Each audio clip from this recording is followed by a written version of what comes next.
Accroché sur sa pelouse par Leipzig, 1-1, le Real Madrid a validé mercredi son billet pour les quarts de finale de la Ligue des Champions dans la douleur grâce à son avantage du match aller, 1-0, et un but de Vinicius.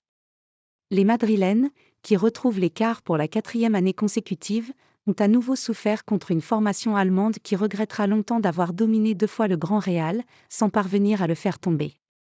On n'était pas loin. On a eu des occasions pour marquer, il nous a manqué un peu plus d'efficacité, mais c'est le football.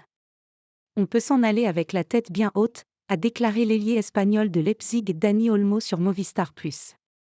Un premier accro, sans conséquence, cette saison sur la scène européenne après cette victoire en 7 rencontres pour le club merengue, pour qui une élimination à ce stade de la compétition aurait été un échec retentissant. L'objectif est rempli, a résumé le capitaine madrilène Nacho en zone mixte. Aujourd'hui c'était un mauvais match de notre part, peut-être le pire de la saison, a-t-il ajouté. Pour fêter ses 122 ans d'existence, le Real souhaitait finir le travail et rappeler, comme inscrit sur un tifo déployé avant le match, qu'il est le roi d'Europe, avec ses 14 couronnes continentales. Mais le coup tactique tenté par Carlo Ancelotti, qui a décidé de verrouiller en se privant au coup d'envoi du Brésilien Rodrigo en attaque pour amener le surnombre au milieu grâce au polyvalent Federico Valverde, n'a pas porté ses fruits. Leipzig est proche de l'exploit.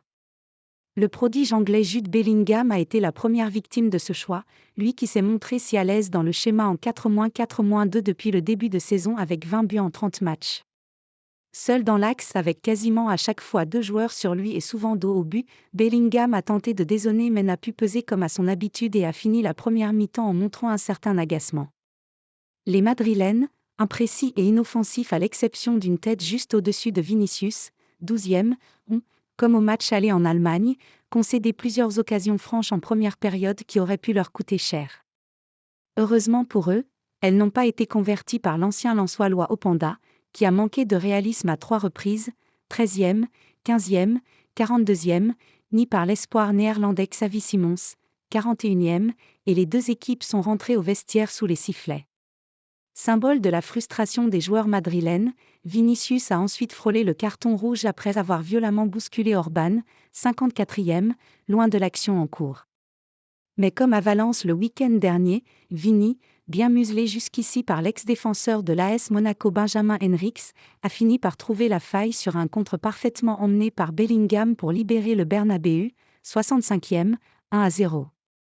Une joie de courte durée pour les supporters merengues, qui se sont remis à trembler à peine une minute plus tard sur une frappe de Xavi Simons détournée de justesse par Rudiger, 66e. Les milliers d'Allemands qui avaient fait le déplacement ont exulté à leur tour, le capitaine Orban ramenant son équipe à un but d'une prolongation d'une tête décroisée devant Nacho, 68e, 1-1. Les joueurs de Leipzig ont continué à croire en leur chance jusqu'au bout et ont bien failli réussir à arracher 30 minutes supplémentaires, mais le lob de l'ailier espagnol Dani Olmo au bout du temps additionnel est venu s'écraser sur la barre de l'U1, 91e.